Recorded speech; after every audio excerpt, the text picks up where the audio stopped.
Hi hello அனைவருக்கும் வணக்கம். நான் உங்கள் ராமச்சந்திரன். இது உங்கள் ராம்சன் அகாடமி. நண்பர்களே, ஸோ நம்ம பார்த்தீங்கன்னா பிஜிடிஆர்பிக்கு தான் வேகமாக பார்த்துட்ருக்கோம். அதில் சைக்காலஜி நான் உங்களுக்கு 3 யூனிட் கொஞ்சம் பார்த்துட்டோம். 2வது யூனிட்டில் கொஞ்சம் பெண்டிங் இருக்குது. 5வது யூனிட் முடிச்சுட்டு 6வது யூனிட் ஸ்டார்ட் பண்ணிட்டேன். ஸோ மேக்ஸிமம் 6வது யூனிட் உங்களுக்கு 1 or 2 டேஸில் முடிச்சு கொடுத்துருவேன். ஏன்னா இதுக்கப்புறம் எனக்கு பார்த்தீங்கன்னா காலாண்டு விடுமுறை தினங்கள் ஆரம்பிச்சிருக்கிறதுனால இந்த 10 நாட்களில் என்னால் சைக்காலஜியை எவ்வளோ வேகமாக முடிச்சு கொடுக்க முடியுமோ உங்களுக்கு எவ்வளோ வேகமாக நான் முடிச்சு கொடுத்துருவேன். ஓகேங்களா? ஸோ அதுக்கடையில் தமிழ் டெஸ்ட்டு நம்ம லைவ் டெஸ்ட் சொல்லிக்கிறோம். ஸோ அது நீங்கள் தமிழ் நல்லா ப்ரிப்பேர் பண்ணிக்கோங்க. அதுக்கான வீடியோ நாளைக்கு உங்களுக்கு ஒரு வீடியோ மட்டும் போட்டோன்னா Tamil live full test complete ஆகிடும். ஓகேங்களா? சரிங்க. அது டெஸ்ட்டு என்றைக்கு எப்போ டேட்டுன்னு சொல்லிவிட்டு அந்த வீடியோ பார்த்துட்டு அதுக்கேற்ற ப்ரிப்பேர் ஆயிருங்க. ஜிகேவும் கூடிய சீக்கிரம் நான் அனௌன்ஸ் பண்ணிடுறேன். ஜிகேவும் ஒரு ஃபுல் டெஸ்ட் வச்சிடலாம். ஓகே கைஸ், நம்ம இந்த வீடியோவில் என்ன பார்க்க போகிறோம் அப்படின்னு பார்த்தீங்கன்னா, ஸோ இந்த வீடியோவில் நம்ம யூனிட் 2, ஸோ நிறைய பேர் பார்த்தோன்னா யூனிட் 2க்கான பிடிஎஃப் கேட்டுட்டு இருக்கீங்க. ஸோ யூனிட் 2 பற்றி தான் இந்த வீடியோவில் பார்க்க போகிறோம். அதில் ஃபர்ஸ்ட் நம்ம யூனிட் 2 பொறுத்தவரைக்கும் philosophical and sociological fundamentals of education அப்படின்றத நம்ம சிலபஸில் கொடுத்துருப்பாங்க. அதில் ஃபர்ஸ்ட் ஆஃப்ல Indian philosophers and western philosophers கொடுத்துருப்பாங்க. Very very important. So second யூனிட்ல கொஸ்டின் வரணும் அப்படின்னா இதுல இருந்தால் கொஸ்டின் வரதுக்கான வாய்ப்புகள் ரொம்ப அதிகம். அதனால ஸோ அதில் நம்ம முதல்ல இந்தியன் பிலாசபர்ஸ் பார்த்தோம். ஓகேங்களா? அதில் ஃபர்ஸ்ட் நம்ம சிலபஸில் காந்தியடிகள் தான் கொடுத்துருந்தாங்க. ஸோ காந்தியடிகளை பற்றி அங்கேயே நான் உங்களுக்கு வீடியோவில் தெளிவாக சொல்லியிருப்பேன். ஸோ நல்ல எக்ஸ்பிளனேஷன் கொடுத்துருப்பேன். நீங்கள் பொறுமையாக அதை பார்த்தீங்கன்னா உங்களுக்கு தெரியும். இங்கே நீங்கள் பார்த்தீங்கன்னா ஸோ அவரோட கூற்றுகள் என்னென்ன, அவர் எங்கே பிறந்தாரு, அவரை பற்றி எது, அவர் கொண்டு வந்த அந்த ஆதார கல்வி திட்டம் எது, அந்த கல்வியோட அம்சங்கள் என்ன, இதெல்லாம் நம்ம சொல்லியிருப்போம். அடுத்து நம்ம சிலபஸில் 2வதாக கொடுத்துக்கிட்டு ரவீந்திரநாத் தாகூர் தான் கொடுத்துருப்பாங்க. ஸோ அவரை பற்றியும் ஒரு இன்ட்ரடக்ஷன் பார்த்துருப்போம். அவரோட சிறப்பு பெயர்கள் என்னென்னு பார்த்துருப்போம். அவரோட கூற்றுகள், கல்வி சார்ந்து அவரோட கூற்றுகள் என்னென்ன கொடுத்துருக்காரு அப்படின்னு பார்த்துருப்போம். அவரோட நூல்கள் ரொம்ப முக்கியம், அவரோட நூல்கள் கொடுத்துருப்போம். அப்புறம் அவருக்கு அந்த விஸ்வபாரதி பல்கலைக்கழகத்தோட சிறப்பம்சங்கள் கொடுத்துருப்போம்.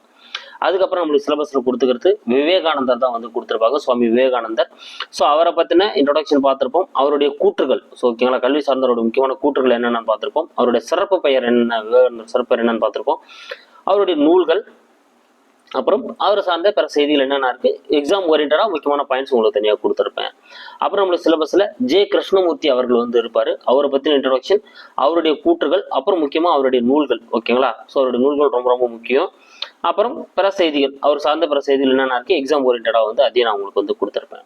லாஸ்ட் நம்மளுக்கு 5வதா அரவிந்தர் நம்மளுக்கு கொடுத்துருப்பாங்க. ஸோ அவரை பற்றி உங்களுக்கு நான் கொடுத்துருப்பேன். அவர் நடத்திய இதழ்கள் என்னென்ன, ஸோ இந்த 3 இதழ்கள் ரொம்ப முக்கியம். ஓகேங்களா? ஸோ இங்கே பார்த்தீங்கன்னா தத்துவத்துக்கு ஒரு இதழும், புரட்சிக்கு ஒரு இதழும், கல்வி தத்துவத்துக்கு ஒரு இதழ் நடத்தியிருப்பாரு. இதை நான் அங்கேயே இன்ஃபார்ம் பண்ணியிருப்பேன். ஸோ நல்லா ஞாபகம் வச்சுக்கோங்க. அப்புறம் பார்த்தீங்கன்னா அவர் சார்ந்த அவர் நூல்கள், அவரோட ஆசிரம பள்ளியோட அந்த சிறப்புகள் என்னென்ன அப்படின்றதும் நம்ம நடத்திருப்போம். ஓகேங்களா? ஸோ அப்போ இந்தியன் பிலாசபர்ஸ் எல்லாமே உங்களுக்கு நடத்தி கொடுத்துருப்பேன் தனித்தனியாக. நான் தனியாக சொல்கிறப்போ பொறுமையாக எக்ஸ்பிளனேஷனோட நிறைய விஷயங்கள் உங்களுக்கு எக்ஸ்ட்ரா சொல்லியிருப்பேன். ஸோ இது நம்ம மொத்தமாக ஒரு பிடிஎஃபாக உங்களுக்கு நான் கொடுத்துட்றேன். ஓகேங்களா? ஸோ இந்த ஒரு பிடிஎஃப் வச்சுட்டீங்க அப்படின்னா நீங்கள் என்ன பண்ணலாம், இதை வச்சு ஒரு ரிவிஷன் பண்ணுறதுக்கு நீங்கள் படிக்கிறதுக்கு ரொம்ப ரொம்ப எளிமையானதாக இருக்கும். அதுக்காக தான் இந்த பிடிஎஃப் உங்களுக்கு வழங்கப்படுது. ஓகேங்களா? சரிங்க. இந்த இந்தியன் பிலாசபர்ஸ் மட்டும், இந்தியன் தத்துவவாதிகள் மட்டும் உங்களுக்கு தனி பிடிஎஃபாக நான் டிஸ்கிரிப்ஷனில் இந்த வீடியோவோட டிஸ்கிரிப்ஷனில் நான் உங்களுக்கு கொடுத்துட்றேன். நீங்கள் அந்த டிஸ்கிரிப்ஷன் என்ன பண்ணலாம், நீங்கள் பிடிஎஃப் டவுன்லோட் பண்ணி நீங்கள் என்ன பண்ணிக்கலாம், படிச்சுக்கலாம். ஓகேங்களா? ஸோ நான் வெஸ்டர்ன் பிலாசபர்ஸ் ஒரே பிடிஎஃபாக நான் கன்வெர்ட் பண்ணல, அது ஒரு பிடிஎஃபாக கன்வெர்ட் பண்ணி மேக்ஸிமம் நாளைக்கு உங்களுக்கு நான் பண்ணிடுறேன். அந்த பிடிஎஃப் நான் உங்களுக்கு கூடிய சீக்கிரம் கொடுத்துட்றேன். ஓகேங்களா? So thank you guys. கண்டிப்பாக இந்த பிடிஎஃப் ரொம்ப நாளாக நிறைய பேர் கேட்டுட்டு இருந்தீங்க. உங்களுக்காக தான் இந்த பிடிஎஃப் வழங்கப்பட்டிருக்கு. ஸோ நல்லா படிங்க. சைக்காலஜி நான் உங்களுக்கு முடிச்சு கொடுத்துருவேன். நான் சொன்ன போல இந்த 10 days எனக்கு லீவ் கொடுத்துக்கிற டைமில் உங்களுக்கு எவ்வளோ வீடியோஸ் என்னால் போட முடியுமோ, எவ்வளோ நடத்த முடியுமோ அவ்வளோ வேகமாக நடத்தி நான் உங்களுக்கு நடத்தி கொடுத்துட்றேன். ஓகேங்களா? So thank you guys. நம்ம சேனலுக்கு யாரா புதுசாக நம்ம சேனலை சப்ஸ்கிரைப் பண்ணிக்கோங்க. கூட பக்கத்தில் இருக்கிற பெல் பட்டனை கிளிக் பண்ணி நோட்டிஃபிகேஷன் ஆல் அப்படின்றதையும் கொடுத்துக்கோங்க. அப்போ தான் நம்ம போகிற வீடியோஸ் உடனடியாக உங்களுக்கு இருக்கும். ஸோ டிஸ்கிரிப்ஷனில் நீங்கள் போனீங்கனாலே ஃபஸ்ட்டே பார்த்தீங்கன்னா இந்த பிடிஎஃப்கான லிங்க் தான் கொடுத்துருப்பேன். நீங்கள் அதை கிளிக் பண்ணி நீங்கள் அப்படியே என்ன பண்ணிக்கலாம், டவுன்லோட் பண்ணிக்கலாம். ஓகேங்களா? So thank you guys. அடுத்த வீடியோவில் நான் உங்களை சந்திக்கிறேன். ஸோ தமிழ் டெஸ்ட்டுக்கும் ரெடியாக இருங்க, ஜிகே டெஸ்ட்டுக்கும் ஒரு பக்கம் ரெடியாக இருங்க, சைக்காலஜி நடத்திக்கிறத ரெடி பண்ணி பார்த்துருங்க. ஃபர்ஸ்ட் யூனிட் நான் கொஸ்டின் ஆன்சராக கொடுத்துருப்பேன். அது பார்த்தீங்கன்னா எல்லா யூனிட்டும் அதில் கவர் ஆகிற அவ்வளோ தான் இருக்கும். நீங்கள் அந்த 100 கொஸ்டின் நல்லா படிச்சிடுங்க. ஓகேங்களா? So thank you guys.